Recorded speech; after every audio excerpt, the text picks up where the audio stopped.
አሁን ሰው በቃ ውጥረት የተሞላ ግራ የሚያጋባ ነገር ነው ጠዋት የሚሰማው።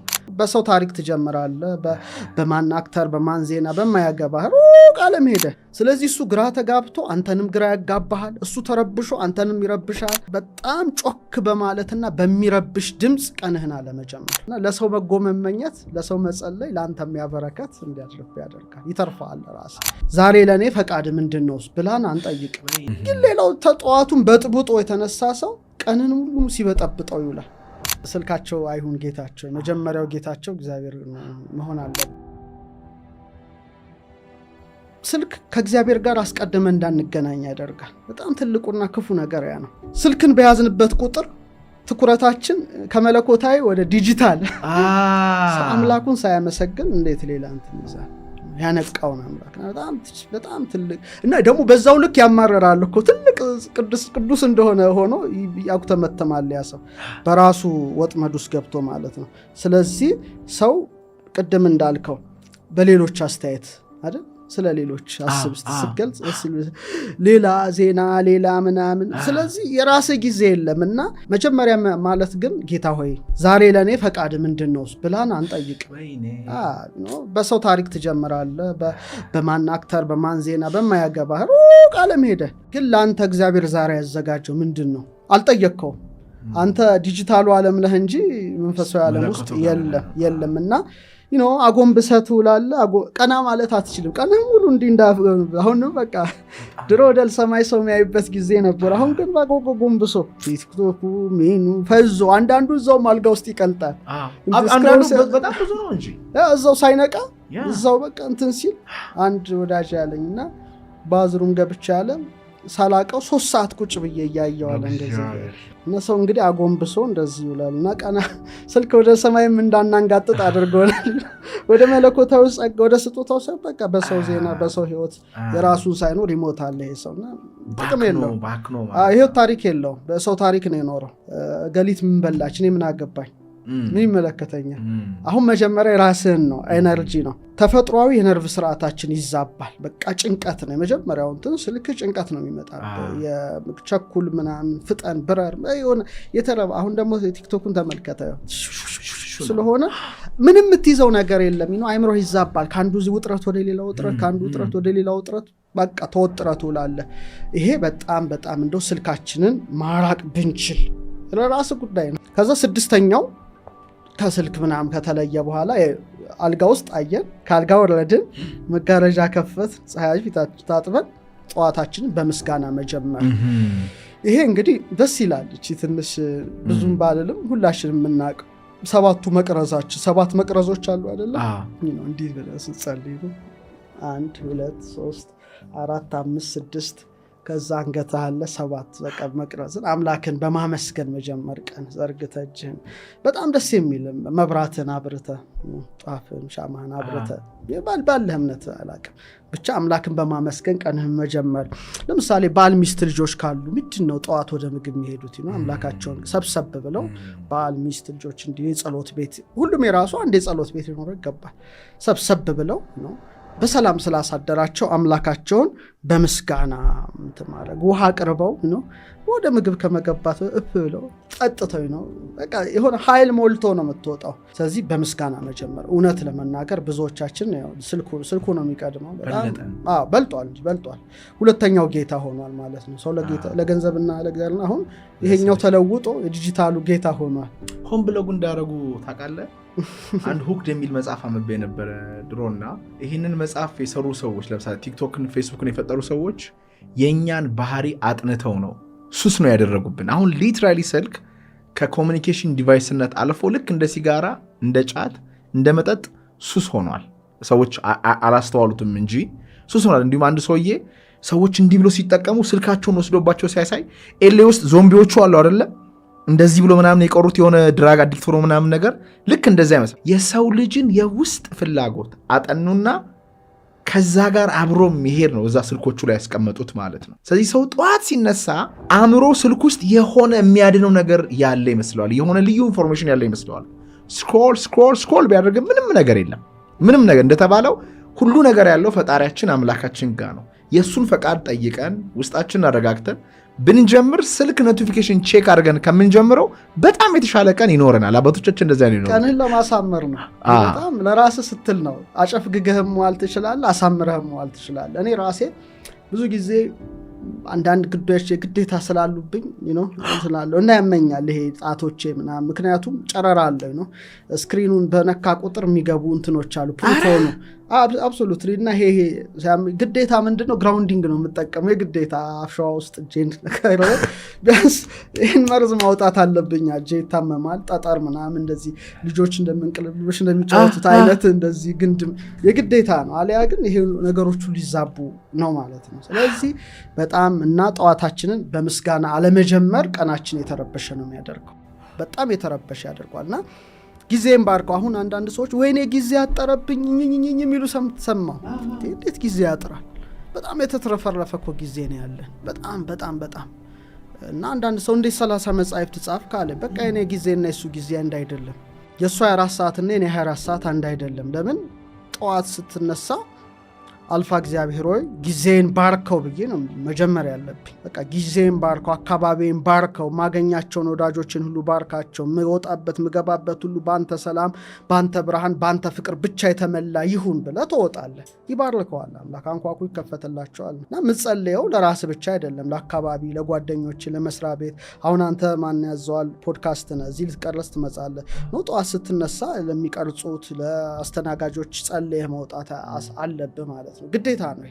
ስለዚህ ይሄ ማለት በምትገባበት በምትወጣበት ሁሉ ጠይቀኸዋል፣ የእግዚአብሔር ኃይል አብሮ ይገባልና ሰዎች በስድስተኛ ደረጃ ጠዋት ከምንም በፊት ፊቶቻቸውን ታጥበው በምስጋና አምላካቸውን አመስግነው መጀመር። ምን ያህል ግን ኃያል ነው አሁን ያለው ነገር፣ ምን ያህል ፕራክቲካል ነው። አንድ ሰው ተነስቶ ፖድካስት ይሁን ሬስቶራንት ቢዝነስ ይሁን ሰራተኞቹን ይሁን ቢባርካቸውና ጸሎት አድርጎ እግዚአብሔር ሆይ ባርክልኝ ቢል ምን ያህል ፕራክቲካል ነው እንደው እምነት ለሌለን ሰዎች።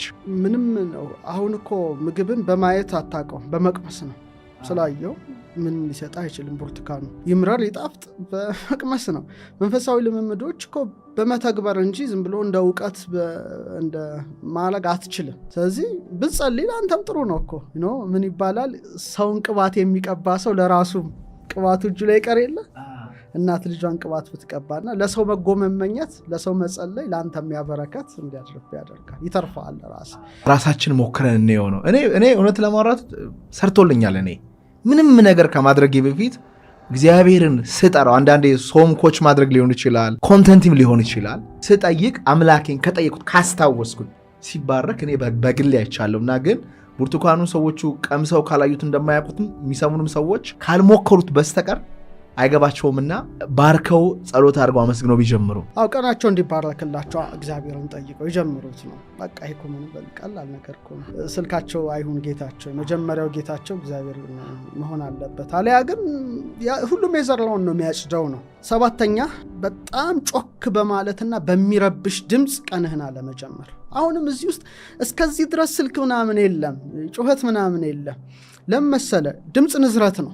ባለፈው አይተናል ስለ ድምፅ ኃይል፣ እዛ አልገባምና መጀመሪያ የምንሰማው ነገር ነው የአእምሮ ሞገዳችን የሚረዳው። መጀመሪያ የምንሰማው የስሜት መስካችን፣ ይሄ ባዮማግኔቲክ ዙሪያችን ያለው ፊልዱ፣ ይሄ ሁሉ ቀናችንን ሊያሳምርም ቀናችን ሊያጠፋ ይችላል። ይሄ በጣም ወሳኝ ነገር። ለምሳሌ ከፍተኛ ጩኸት ያለው ሙዚቃ በጠዋት ብትጀምር አለቀል፣ ቀን ሁሉ ተበጥብጦ ነው። እና አንዳንዴ ይገርመኛል ጮክ ያለ ነገር ጠዋት ላይ ከፍተው ሰዎች ስሰማ እንዴት አይነት ምክንያቱም አያውቁትም እነሱ። ኢቭን ውሃ ላይ ራሱ ከፍተኛ ሙዚቃ ብከፍትለትና የሆነ ጩኸት ብከፍትለትና ክሪስታሉን ብታዩ በጣም የተበታተነና አስቀያሚ የሆነ ቅርጽ ነው የሚሰጠው። አስብ እንግዲህ ለውሃው እንኳን አንተ 70% ውሃ ነህ እና በጣም ውጥረት የተሞላበትን መረጃ መስማት አይገባህም ጠዋት ላይ። አሁን ሰው በቃ ውጥረት የተሞላ ግራ የሚያጋባ ነገር ነው ጠዋት የሚሰማው። ስለዚህ እሱ ግራ ተጋብቶ አንተንም ግራ ያጋባሃል፣ እሱ ተረብሾ አንተንም ይረብሻል። በሰዎች ሀሳብ ነው ብዙ ጊዜያችን የምንረበሸው። የአንተ ኢነርጂ ፊልድ አሪፍ ጥሩ ነው፣ ግን ሌላው ተጠዋቱን በጥብጦ የተነሳ ሰው ቀንን ሁሉ ሲበጠብጠው ይውላል። በጣም የሚያሳዝነው ነገር ይሄ ነው። እና አንዳንዴ የት እንሂድ ትላለህ እንደ ማለት ትደርሳለህ። ሶስተኛ ኢቭን እንደው ትራፊክ ተመልከት እስቲ፣ የትራፊክ ጃም አይረብሽም። በቃ ቢቢ ገና ጠዋት ወደ ስራ ስትገባ እንግዲህ አስብ ተነስተ እንኳን ነቅተ ስትሆን ያለው ፍጋቱ ምኑ ስታዩ ቢብ በቃ እኔ ወደዚህ ስመጣ በቃ ጭንቅንቅ ያለ ነው። ሶ ምንድነው ማድረግ የምችለው መሰለ በቃ የሚያበሳጨኝ እንዳይኖር ጥሩ ነገር ማሰብ ጥሩ ነገር በማሰብ የድሮ ሆኖ የሆነ ሲያችን እስክታልፈው ድረስ ማለት ነው። ምን ያህል ኤነርጂ እንትንህን የነርቭ ስርዓት ይወጠራል። በቃ የሚያስደነግጥ ዜና ስትሰማ ይወጠራል። ሲግናሉ ወጥረው ይላል። ወጥር ትላለህ እንግዲህ የቴታና አልፋ ሞገድ በቃ ኮላፕስ ያደርጋል ማለት ነው እንጂ አንድ ግኝት ታገኝ ነበር በዛን ቀን ተመስጦ ውስጥ ትገባ ነበረ። ያ አይሆንም። በቃ ልብህ የልብ መስክ ትርምስ ይሆናል። ኬዎስ የሚያልቅ ነገር ይሆናል። ስለዚህ በምትኩ ሰዎች ለስላሳ ነገር ቢጠቀሙ ለስላሳ ድምፅ ጩኸት ሳይሆን ጠዋት ሲነሱ ነው። ለምሳሌ ክላሲካል ነገሮች መንፈሳዊ ከሆነ በገና ክራር ዋሽንት ደስ ይላል። ጠዋትህ ወፎች ሲጮሁ ታይም ጠዋት እንደ ደስ እንደሚል እና የተፈጥሮ ድምጾች ብትጠቀም ወፎች ለምሳሌ እኔ ቤት እንትን ነበር ያው ወፍ ባላረባም ድምጾቹን ግን አምጥቼ አሁን እንትን አለብኝ ተበላሸብኝ እንጂ ከፍታለሁና በጣም ደስ ይላል። ተፈጥሮ ነው የሚመስለኝ። ቢያንስ ደግሞ ትንሽዬ ውሃ አይነት አምጥቼ ውሃውን ድምጽ ሰማ አይታት ይሆናላችና የነፋስ ድምጽ የውሃ ድምጽ ነው ያረጋጋልና ጠዋትን በዛ በተረጋጋ ከጸሎት በኋላ ቁርስህን ጠበልህን ጠጥተህ ቁርስህን ቀለል ያለ ነገር ስትመገብ በዛ ብትጀምረው እስካሁን ሞባይል መንካት አያስፈልግ ቁርስን ከበላ በኋላ እና በቃ ከዛ በኋላ ያለው በጣም ወሳኝ ጉዳይ ነው። ከዛ በኋላ መስማት። ሌላው 8ኛው የመጨረሻው ግጭት ውስጥ አለመግባት። ጠዋት ስትነሳ ይሄ ለባለ ትዳሮች ይሆናል። ብዙ ለላጤዎች ብዙ እንትን አይልም። አንድ ሰው ቀኑን በመጨቃጨቅ ከጀመረ ወይም ባትጨቃጨቅ ደግሞ ሜሴጅ መላክ ከጀመርክ የሚያናድድ ሜሴጅ ገጥሞ የሚያናድድ ቴክስት ልኮል በጠዋት አንድ ሰው ሙሉ በቃ አንተ ደግሞ የሚያናድድ ከመለስክለት ባትመልስለት ነው የሚሻለው። ለዚህኛው ጉዳይ ደግሞ ያለፉ ግጭቶችን ማስታወስ ከጀመርክ ጠዋት ስትነሳ ወይም ከሰው ጋር ተጣልተው ወይም ሰው ሰድቦ ኦር ደግሞ ወንድ ጓደኛም ይሁን የሴት ጓደኛ ተጣልተው ሊሆን ይችላል። ያን ማሰብ ከጀመሩ ቀናቸው ሞተ በቃ እዛ ላይ አውቁዋልና ሐሜት መፈተሽ ከጀመርክ ጠዋት ሶሻል ሚዲያ ላይ ሐሜት ስድብ ከጀመርክ አለቀልህ። አንተ የለህም በዛን ቀን ያንተ ቀን አለና ምን ሆኖ ሩጫዬን ጨረስኩ የሚል ጥቅስ አለ አይደል? አንዳንድ ሩጫን መጨረስ ጥሩ ነው። አንዳንዱ አቋርጦ የወጣብኝ ጥቅስ የለም እንጂ ቢሆን ይቻላል አይደል? ያንተ ቀን አልኖርክም። በቃ በሐሜት ጎሲፕ ከጀመርክ ቀኑን ሙሉ የሐሜት መንፈስ ነው አንተ ላይ ያለው። በስድብ ከጀመርክና ቢጠነቀቁ ለራሳቸው ሲሉ እና ወዲያው ስሜት መጨነቅ ይጀምራል። የስግብግብነት ስሜት የኢጎ ከፍ ይላል። የልብ ቦታችን ይሄ ነው እንትን ይላል። ትኩረታችን ትርምስ ውስጥ ይገባል። በቃ ተተራመስክ። ስድብ ከጀመር ትርምስ ነው። በቃ ቀን ሙሉ ተተራምሶ መስሪያ ቤትን አተራምሰ ጓደኞችን አተራምሰ እንደው አንዳንድ ሰው ጭንቀቱን ይዞ እዛው ቤት ውስጥ ቢቀመጥ ምን አገባን? በሱ መተራመስ አንተን አተራምሰ ይውላልና በጣም ከባዱ ነገር እሱ ነው። ስለዚህ የዘገየ ምላሽ ጠዋት ብንሰጥ ሜሴጅ መጣልህ አይደል? መጥፎ ነገር ምላሽ ኦር አንድ ሰው በጽሁፍ የሆነ ስድብ ሰደበና በቃ ለውስጥ ሰላምን መምረጥህን ምላሽን ምሰጥ በፍቅር እንጂ በስሜታዊነት እንዳይደለ ለውስጥ ነገረው። በቃ አትመልስለት፣ ለውስጥ ነገረው። ጓደኛ አድርገው ውስጥህን ማለት ነው። ለዚህ እንትን አልሰጥም መልስ እኔ የፍቅር የሰላም እንጂ እንደዚህ አይነት ሰው አይደለሁም ብለህ ለራስህ ካነገርከው ያ መብከንከን ይቆማል እዛችሁ ሞመንት ላይ። ሌላው ደግሞ ከመናገር በፊት መጸለይ። አሁን ሚስት ለምሳሌ ብትኖር የሆነ ነገር ብትናገረው ጎረቤት ክፉ ነገር ከመመለስ በፊት ይሄ ውጥረቱ እንዲገባ አለመፍቀድ፣ ትንሽ ኮንተምፕሌት በህሊና መጸለይ። በቃ በሰላም አውለኝ ጌታዬ በቃ ቢያንስ አለ አይደለ? ቢያንስ ራስን ታተርፋለህ። የተወረወረውን እንትን የግዴታ መመለስ ያለብህ እሳት ቢነሳ በነዳጅ አይደለም በውሃ ነውና ትንሽ ሺልድ አንድ ሰው ብትናገረው ወይም ቢናገርም ትንሽ በክፋት መልሶ እዘጋዋለሁ ማለት ነው። በሩ እኔ ውስጥ እንዳይገባ ነው። ውስጤን ነው የምነግረው። አምላኬ ሆይ በቃ በጸጋ ልሂድ፣ በሰላም ልኖር፣ ዝጋው ትለዋለህ፣ ይዘጋዋል። ያ በጣም ወሳኝ ነው። ስለዚህ በመጀመሪያው ውስጥ እንደው ክፉ ወሬዎችን ማስወገድ፣ ልባችንን በጣም ጥሩ ማድረግ። ስለዚህ የልብ መስካችን ጠንካራ ከሆነ ቀናችን ሙሉ ጠንካራ ነው። በቃ ባትሪ ፉል ሆኗል ማለት ነው። ቀን ይሄ ኤሌክትሮማግኔቲክ ፊልድ ግን እንትን ካለ ውጥረት ከሆነ ተወጥረህ ትውላለህ። ፍቅር ከሆነ ሃርመኒ ከሆነ ዙሪያ ገባ ስትገባ ስትወጣ ያ ይሆናል። በመጨረሻ ወጥተህ ፀሐይን መሞቅ። ሞባይል አይቀድም ከዚህ ሁሉ ፀሐይን መሞቅ በጣም ትልቅ ነገር ነው። ቢሞክሩት እኮ በጣም ትንሽ ደቂቃ 5 ሚኒትስ ምናምን እኮ የምታደርጋት ነገር ናት እኮ። ስሜት ይሻሻላል፣ የመንፈስ ጭንቀት ይርቃል፣ እንቅልፍ ውደትሽ ይስተካከላል። የቫይታሚን ዲ ደግሞ ለአጥንትም ጥሩ ይሆናል። ይሄ ኃይል መስካል አይደለ? ይሄ ባዮፎቶኑ ቻርጅ ይሆናል ማለት ነው። ቻርጅ አድርገህ ካልወጣ ዋጋ የለም። ሞትና ኮርቲሶል መጠን የሜላቶኒን መጠኑ ይስተካከላል። በቃ ይሄ ነው። አዲሽናል ነገር ከፈለክ ግን ቅድም ግራውንዲንግ ማድረግ ትችላለህ። ግን ግራውንዲንግ ቀኑ ሙሉ ምናምን አድርገህ ማመሻሹ አካባቢ ላይ ደስ ይላል። ያው ሞር ግራውንዲንግ ማደርገው ኢቭኒንግ ላይ 11 ሰዓት ከምሽቱ በኢትዮጵያ ሰዓት አቆጣጠር ምናምን ላይ ደክሞ ከስራ ስትወጣ ደግሞ ይህን ዝልህ የመጣሁን ትንሽ ታጠፈዋለህ አይነት ነው። ስለዚህ ፀሐይ መሞቅ ማንም ግን አይከለክለውም። የጠዋትን ትንሽ ብርሃን ሞቅ አድርገህ ሰውነትን አጥንትን ምናምን አይን እንዳይበላሽ ተነስ ምናምን ቢሉስ አይንህን ከልለህ ነው።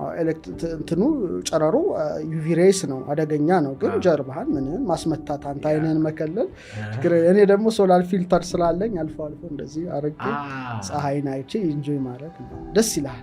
ስለዚህ ቀንህ ከዛ በኋላ ሞባይልህን ጎርኩል ችግር መጥነህ ማለት ነው። መሰረቱ ተገንብቷል። መሰረቱን ገንብተህ ነው እንትኑ መዋቅሩ ምሰራው። ከዛ በኋላ ማትፈረከስ ነህ አንተ፣ ጽኑ ነህ፣ ብርቱ ነህ። ምንም አይነት ነገር ቢመጣ ምንም አትሆን። ኦፍ ኮርስ የቀኑ ክፋት ይበቃዋል ተብሏል። የራሱ ነገር አለው። ግን ጠዋት ላይ ከእግዚአብሔር ጋር ህብረት የፈጠረ ሰው ሐሳቡን መልካም ያደረገ ስሜቱን ኢነርጂ ባዮፊልዱን በጣም ስትሮንግ ሺልድ ካደረገ መጥፎ ዜናም ቢመጣ ቢዝነሱ ላይም መጥፎ ነገር ቢከሰት ሳምቲንግ ፋሚሊ ላይም ሆነ ቢባል እንዴት መመከት እንዳለበት ያውቃል ማለት ነው። ያ በጣም ስለዚህ እሱ በመግባቱ በመውጣቱ በመተኛቱ በመተነሳቱ የበረከት ሰው ነው። በቃ የበረከት ሰው ይሆናል። ስለዚህ ሰው ይሄ እያንዳንዱ ሰው ማድረግ የሚችለው ነው።